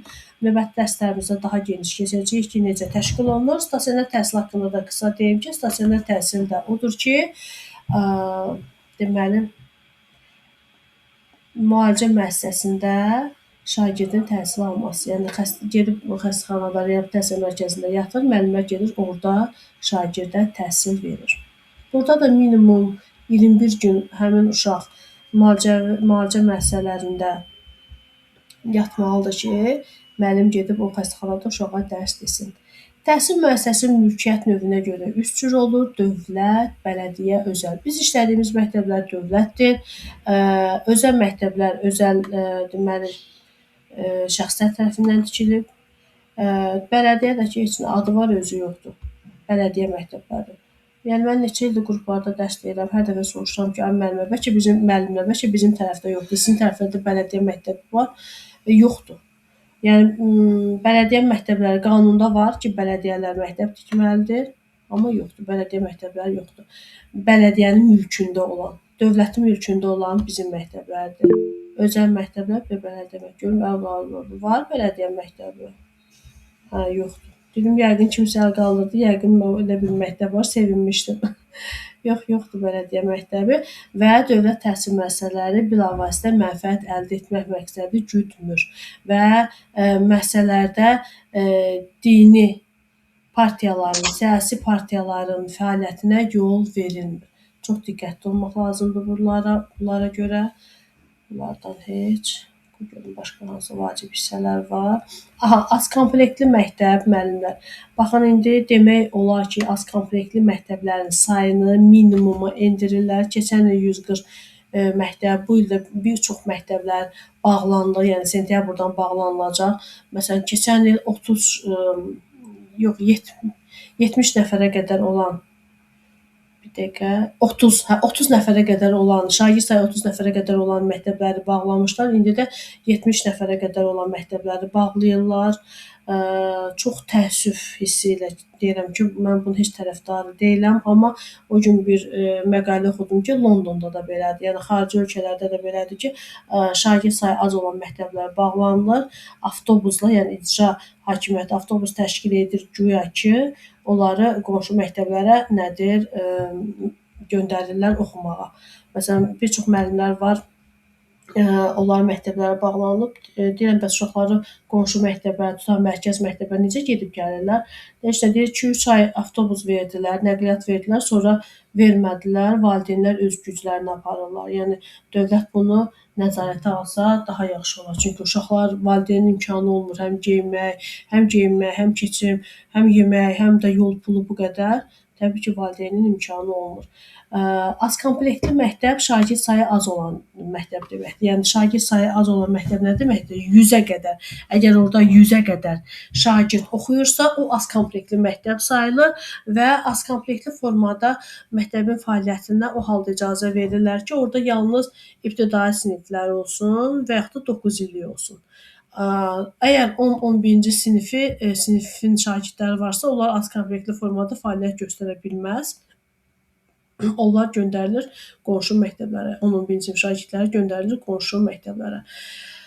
Qubadan bir neçə müəllimim yazıb, ay müəllimə, məktəbimiz bağlanılır, bizi göndərirlər az qala o dağın, nə bilim, o tərəfindəki məktəbə. Biz necə gedəcəyik? Yəni bu dəqiqə çox acınacaqlı bir vəziyyətdir. Ailələr uşaqlarını göndərə bilmir. Yəni necə deyim, bunlar deyir qaşı düzəltmək əvəzinə gözü vurub çıxardıblar. İnanın ki, bax bu ucqar yerlərdə məktəblər bağlanılır hal-hazırda və çox acınacaqlı bir vəziyyət var. Az komplektli məktəbdə dərs deyən müəllim var burada? Yəqin ki, olacaq çox güman. Var müəllimlər. Sizin məktəbi 9 illik edirlər, 11 illik idi, 9 illik edirlər. Bir də yeni bir model təmayül məktəblər. Yəqin ki, bu haqda Axşamınız xeyir müəllimə. Salam, axşamınız. Mikrofon açdım. Bəli, bizdə elə bir ki, bir çox məktəblərdə, yəni hansı ki 10-cu, 11-ci siniflər bağlanır, deyirlər ki, minimum 30 şagird olmalıdır 11-ci sinifin açılması üçün. Əvvəl 10 şagird limit qoyulmuşdu, indi onu 30 deyirlər. İndi bizim də demək olar ki, bölgədə 55 məktəb var, onun demək olar ki, 30-a qədərində heç, yəni o qədər şagird yoxdur da. Həmin məktəblərin hamısını artıq adlarını veriblər ki, onlar 9 illiyə çevriləcək. Onda 10-11-ci sinifləri bir məktəbə yığacaqlar. Bəli, 10-11-ci sinifləri təmayül tətbiq olunan məktəblərə, bir də hansı ki, əvvəl şagird sayı çox olan, bağlanmayan sinifləri olan məktəblər ki var, onlara yönəldəcəklər. 9 illik eləyəcəklər, sonra yavaş-yavaş azaldacaq, bağlayacaqlar da. Şagird sayımız düzdür, o qədər çox deyil. 100-dən 110 neçə şagirdimiz var da. Bəli, indi yox, hardasa bir əgər 5-6 ilə şagird sayınızı artırmasanız, elə 110-dursa, gələn il lap aşağı düşsə, sonra görəcəksiniz ki, Biz ildən illərdə şagird sayı azalır ki, oradır ki, kəndlərdən də əksərən cavan ailələr, şəhərlər öz tutur. Yəni həm də elə da belə sımasın uşaq sayı da ailələrdə azalır zamanla. Bütün bunlar hamısı təsir göstərir. Yəni demək olar ki, əksər məktəblərdə bu problem artıq yaranır. Və 70-ə düşsə, artıq sizin də məktəbiniz bağlanma təhlükəsi olacaq. Evet. Çox təəssüf. Yeni təmayül məktəblər yaradılır. Yəni məktəbin daxilində təmayül siniflər yaradılır. Hər region üzrə bir məktəb var. Bu artıq 2 ildir rayonlarda tətbiq olunur. Bu ildən artıq Bakı məktəblərində Bəli, bu ildən artıq Bakı məktəblərində tətbiq olunur. Bakı məktəblərində necə olur? Məsələn, rayon üzrə indi baxır əhalinin sayına uyğun 2 dənə, 3 dənə məktəbi təmayül deməli orada bir mərtəbəni verirlər təmayül sinif üçün və ya da bir korpusu verirlər təmayül sinif üçün. Məsələn, tutam deyim, Xəzər rayonunda bir 30 dənə məktəb varsa, onun ikisi təmayül tətbiq olunan məktəb olacaq və bütün 200 plus 200 yox, 150 Keçən 150, yoxsa 200 bal idi. 200-dən çox bal toplayan şagirdlər həmin o təmayül siniflərdə oxuyacaq. 200-dən aşağı bal toplayanlar isə adi sinifdə təhsil alacaqlar. Fərq nədir? Uşaq saat 4-ə qədər məktəbdə olacaq. Saat 8-dən 4-ə qədər məktəbdə olacaq. Yəni bu hazırlığın qarşısının alınması üçündür. Yəni uşaqlar əlavə repetitor yanına getməsinlər.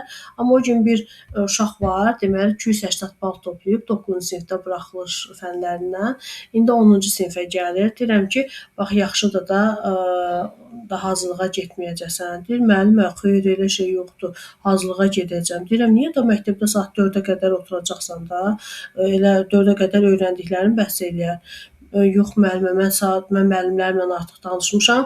Saat 10-a qədər qrupumuz olacaq. Yəni biz saat 10-da hazırlıqlardan çıxacağıq. Dedim, valla da mənim sizə sözüm yoxdur. Başqa nə deyim? Yəni ümumiyyətlə bu psixologiya ilə bağlı bir şeydir. Əgər insan bir şeyə pul vermirsə, ona dəyər vermir.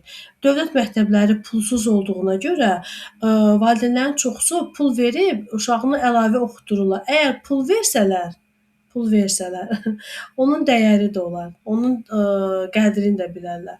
Təsəvvür edin ki, uşaqlar əvvəl saat 8-ə qədər hazırlıqda olurdularsa, indi saat 4-dən çıxandan sonra hazırlığa gedəcəklər, saat 10-a qədər hazırlıqda olacaqlar.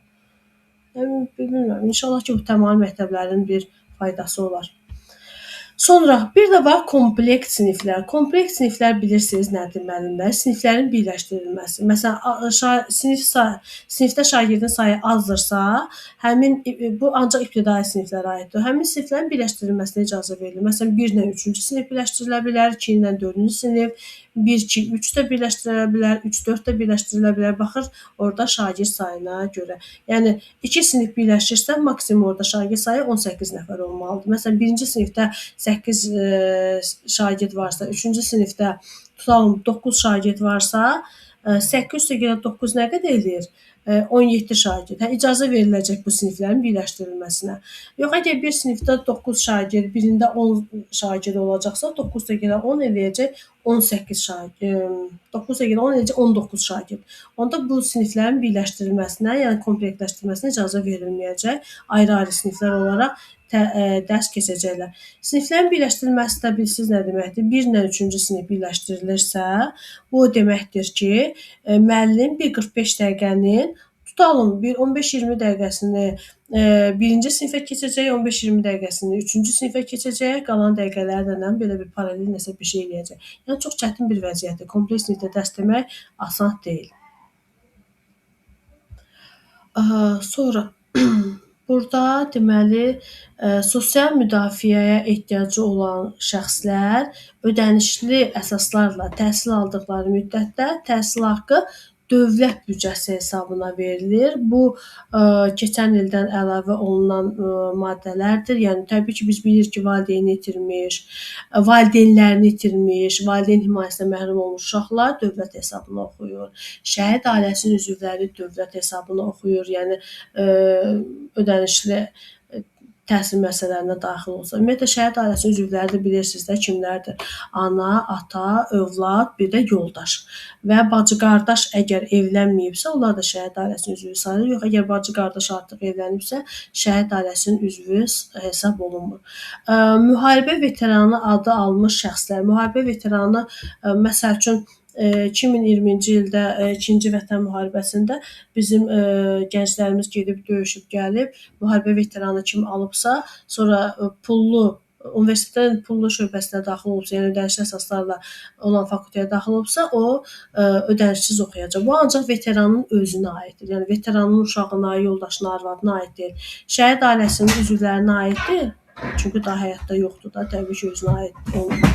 Özünə yox, ailəsinə aid olacaq. Amma müharibə veteranının iştirakçısının isə özünə aiddir, uşaqlarına aid deyil. Amma mən çox istəyərdim ki, bu müharibə veteranı olmuş şəxsin elə uşaqlarına da aid olsun. Sonra deməli orqanizmin funksiyasının 61-100% pozulmasına görə, hətta 18 yaşına da əlilliyi müəyyən edilmiş şəxslər, bunlar da ödənişsiz oxuya bilər. Ölmüş elan edilən vətəndaşların uşaqları, sonra məcburi köçkün statusu alanlar, sonra ailəsində əlilliyi olan şəxslər. Bir var özünün 61-100% orqanizminin deməli funksiyası pozulsun. Bir də var öhdəsində əlil şəxs var. Amma onun da belə deyək, orqanizmi 81-100% öz fəaliyyətini itirsin. Ay müəllimə, 81-100% nə deməkdir? Yəni bu insan yoxdur da. Birinci qrup əlil deməkdir. Yəni belə bir əgər valideynin varsa, sən əgər ödənişli şəkildə oxuyursansa, pulu dövlət verəcək. Yəni sən özün sağlamsan, amma valideynin əlildirsə, birinci qrup əlildirsə, sən ödənişsiz oxuyacaqsan. Aydın oldu. Və bunun da yaş həddi 20 yaşına qədərdir. 20 yaşdan sonra aid deyil. Sonra burada başqa nə var? Çernobildə deməli Çernobilin yandırışını bir dəqiqə. Çernobilin nəticələrinə əsasən o bilirsiniz ki, qəza olan yerdə bizim vətəndaşlar gedib orada təmizlik işləri görüb, radiasiyaya məruz qalıblar. Onlar əlillik dərəcəsi alıblar. Onun övladları da deməli ödənişli təhsil ala bilərlər. İndi bu Çernobil olub 1986-cı ildə. Onların da uşaqlar, onların özlərinin bu dəqiqə 70-80-dan çox yaşları var. Uşaqların da 40-dan çox yaşı var. Valla düzdür, bunu yazıblar, mənasız bir şeydir. Nəysə, bunu özləri keçən əlavə ediblər. İndi ola bilər də 45-50 yaşında insan getsin təhsilini davam eləsin. Sonra müəllimlər, burada olan vacib hissələr. Məktəbdə rəqəmsal panellərdən danışmaq istəyirəm. Nədir rəqəmsal panel? Baxın, müsahibədə verilən suallardan da biri budur ki, məktəbdə hansı rəqəmsal panellər var? Ümumiyyətlə, məktəb bilirik ki, təhsil mərkəzləşdirilmiş informasiya sisteminə qoşulub.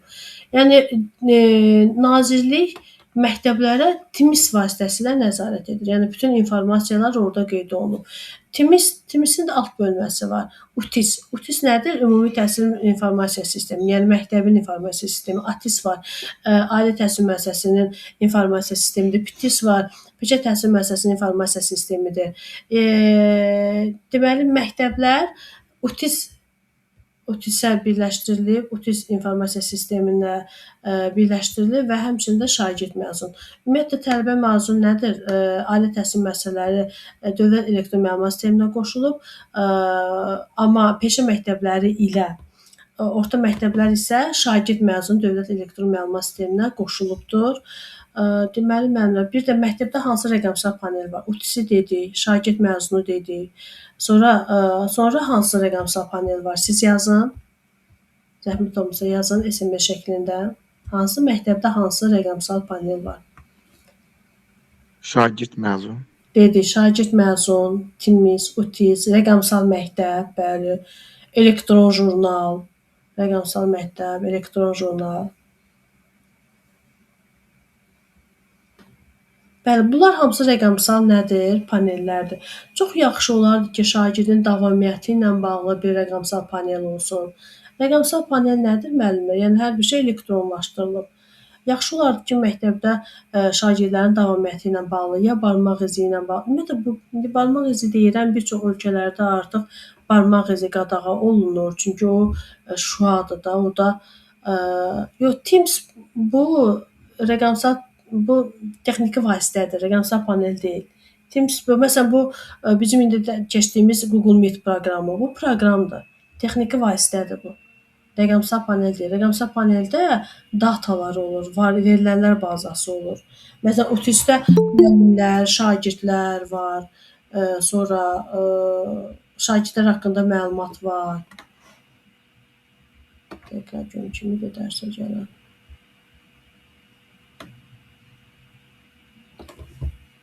Belə. Bunlar da məktəbdə olan rəqəmsal panellərdir. Sonra müəllimə istəyirəm, bir müəllim də mikrofonu açsın, belə bir suallar verim. İndi bu qanunu tam göndərəcəm, oxuyarsınız. Həftənin 2-ci günü artıq bir sual cavab edəcəm. Təbii ki, kim istəməsə mikrofonu açmaz, amma dərslərdə danışmağınız sizə faydalıdır müəllimə. Çünki siz birbaşa müsahibə mərhələsinə hazırlaşırsınız, test mərhələsi daha yoxdur. Ona görə sizin dərslərdə danışmaq, dərslərdə sizin danışmağınız sizin üçün faydalıdır. Mənim üçün fərqi yoxdur. Mən 5 saat danışaram. Amma siz danışmalısınız. Bəli, buyurun Bəşir müəllim. Sualım var idi. Bu may ayında müavin təşkilatçıların, direktorların ixtisas biliyindən imtahanı oldu. O toplanılan bal belə deyim də həmişəlik qüvvədə qalır, yoxsa o müəyyən müddətdən sonra qüvvəsini itirir o bal? Bu haqda məlumatım yoxdur Bəşir müəllim. Çünki məlumat yoxdur da, təlimat yoxdur ki, mən sizə deyim ki, hə 100% qalacaq. Amma mən sizə bir şey deyim. Axı o imtahanda bir çox direktorlar, müavinlər iştirak etmədi. Yəni zaten rəhbərlər üçün də bir sertifikasiya olacaq. Necə ki, bütün müəllimlərin diaqnostik imtahanı qutarandan sonra növbəti il rəhbərlərin diaqnostik imtahanı keçirildi, sertifikasiya da olacaq. Yəni mən gözləyirəm ki, o artıq gələn ilə sizin də sertifikasiyanız olacaq. İndi sertifikasiya nədən olacaq? Onu dəqiq deyəm. Amma mənə elə gəlir ki, sertifikasiya fəndən olacaq. Məsələn, diaqnostik imtahan fəndən oldu, sertifikasiya da fəndən olacaq. Biz siz nəyə görə deyirəm? Çünki o qaydalar var idi. Bayaq siz dediniz ki, 51 plus toplayan 500 plus məktəblərə namizəd ola bilər. 42 plus toplayan 500 minus məktəblərə. Bəli. O qaydalarda da yazır ki, deyir orada ixtisas biliklərindən və yaxud deyir əvvəlki belə deyək də miq balı və yaxud diaqnostik balı aşağı olan müəllimlər ixtisas biliklərindən 42 plus və yaxud 51 plus toplayırsa müsabiqədə iştirak eləyə bilər. O qaydaya əsasən dedim. Bir dəqiqə mən də fikrimi deyərdim. Mənə elə gəlir ki, mən də ixtisas bilikləri ixtisasda iştirak eləmişəm yanvar ayında. Mənə elə gəlir ki, o bal bizim sırf deyək ki, belə rəhbərliyə imtahanlarımız üçün keçərli olacaq. Başqa bir şey üçün inanmıram. Yəni maaş artımına təsir olmayacaq onun üçün. Rəsmi şəkildə dövlətin elan etdiyi vaxta getməmisiniz. Bilmirəm, yenə də ay müəllimə, onlar yenidən Bəlkə sonradan elə bir qərar verənlər daha yaxşı olar inşallah. Elə bir qərar olsa çox gözəl olar. Çünki indi biz də o balı özümüz toplamışıq.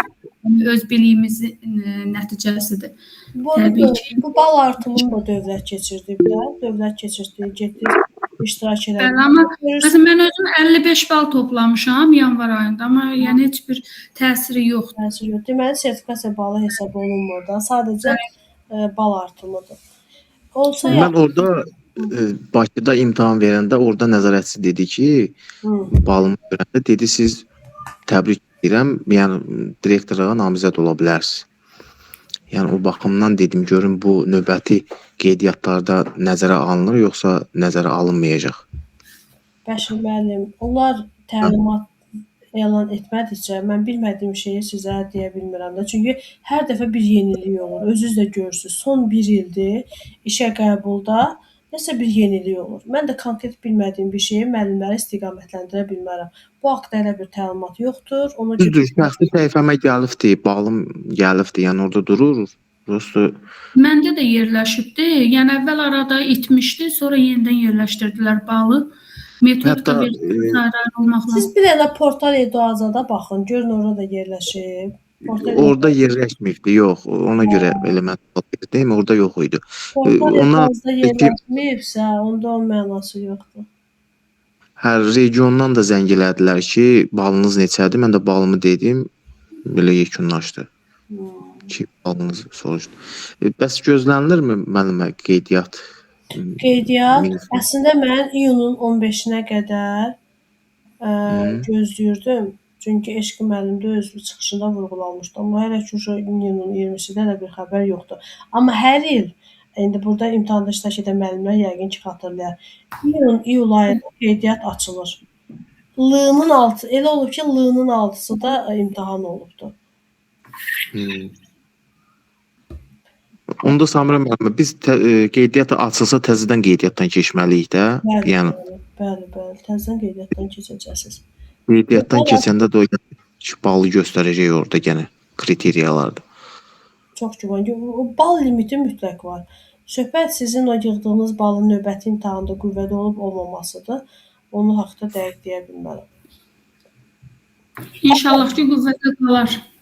Hətta əfsanə müəllimə təsəvvür edin ki, Abşerondan mənim bir müəllimim var idi. İndi onu görmürəm burada. Deməli, o müəllim 46 bal toplamışdı sertifikasiyadan. Sonra mənimlə imtahana hazırlaşdı, müavin təyinatı aldı. Yəni təyinatı aldı. İndi də direktlərin işə qəbuluna getmək istəyir. O 46 balla gedə bilmir axı. Bu sizin kimi bal artımına getdi bu may ayında. Siz yanvarda getmirsiniz. Amma ikinci dəfə də oldu axı. Mayda yenə oldu. Mayın 2-si ilə mayın 11-i, 2-si 3-ü, bir də 10-u 11-i. 4 gün oldu yenə bal artımı. Getdi iştirak elədi, 53 ya da 55 bal topladı. Amma onu təsəvvür edin ki, direktlərin işə qəbuluna buraxmadılar. Bilirsiniz nəyə görə? Çünki o müəllim sertifikasiyada iştirak edib və yenidən müraciət edib. Elə ki, məktəb rəhbərliyi Artıq sertifikasiya nəticəsi olduğu üçün onu qəbul etməyiblər. Bəli, sertifikasiya nəticən var. Sən təzədən gəlmisən, balı yüksəltmisən, amma nəzərə alınmır. Yenə Məndə yoxdur sertifikasiya. Mən getməmişəm. Məncə də sertifikasiya nəticəsi deyil. 2020-ci il MİQ nəticəm var idi. 49 bal idi. Kimin sertifikasiya nəticəsi yoxdursa, MİQ və diaqnostik balı varsa, onlar imtahana getmişsə, sizin balınız nəzərə alınıb. Amma təsəvvür edin ki, 53 bal topladı. O müəllimin sənədləri səhv qəbul olunub da, belə deyək. Əslində o imtahana getməməli idi, buraxılmamalı idi. O üçün nəsə regiondan zada getdi, nazirliyə zəng vurdu. Araşdırdılar ki, bəs sizin sertifikasiya balınız var, siz bu imtahana səhvən buraxılmısınız. Samira müəllimə, bu may ayındakı oldu imtahan ixtisas biliklərinə. Mən 146 ilə əlaqə saxladım. Onlar belə bir söz dedilər. Dedilər, bu axırıncı şansdır. Yəni bundan sonra daha olmayacaq. Bəli. Onu yadınıza gəlirsə, bu imtahan keçiriləndə sənəd qəbulunda da dedilər. Elan verəndə yazdılar ki, sonuncu. Bir də belə bir imtahan yəqin ki, ixtisas imtahanı təşkil edilməyəcək. Rəhbərlər üçün. Xeyr, edilməyəcək rəhbər. Özü burada ancaq müəllimləri buraxmadılar. Birbaşa rəhbərləri buraxdılar ki, rəhbərləri buraxdılar, bəli. Gedin balınızı yüksəldin. Yəni kimin balı aşağıdırsa, kim ki direktor, müavin, təşkilatçı olmaq istəyirsə, sertifikasiyada ki balını yüksəltməlidir. Belə oldu müəllimlər. Gecəniz xeyrə qalsın. Çox sağ olun, var olun dinlədiyiniz üçün.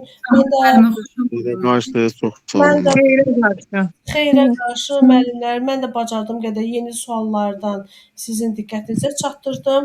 Qayda qrupuna göndərəcəm bu danışdığım mövzunu. Sonra təhsil haqqında qanunu göndərəcəm. Öyrənin. Bir də müsahibə sualları göndərəcəm. Yəni qanun azdır da. Yəni tək qanunu öyrənməklə siz gedib direktlərin işə qəbulunda uğur qazana bilmərsiniz. Mütləq müsahibə sualları, situasiya sualları bilməlisiniz. Qanun nədir ki, kitabım da var, oxuya bilərsiniz. Hər yerdə oldu materiallarını. Amma lazımdır sizə müsahibə sual cavabları. Oldu. Gecəniz xeyrə qalsın, dəyərli müəllimlər. Haqqınızı halal edin. Sağ olun. Sağ olun, var olun. Bir iki dənə də ürək göndərim sizə. Stimul olsun. Sağ olun. Sağ olun. Hələlik. Xeyrə Xeyrə qarşı. ibtidai sinif uşaqları xoşlarına gəlir ki, müəllim onlara ürək qoysun, stikerlər qoysun, belə əllərini yazsın. Hər birimizin ürəyimizdə bu belə uşaqlıq izləri var. Oldu müəllimlər, sağ olun, hələlik.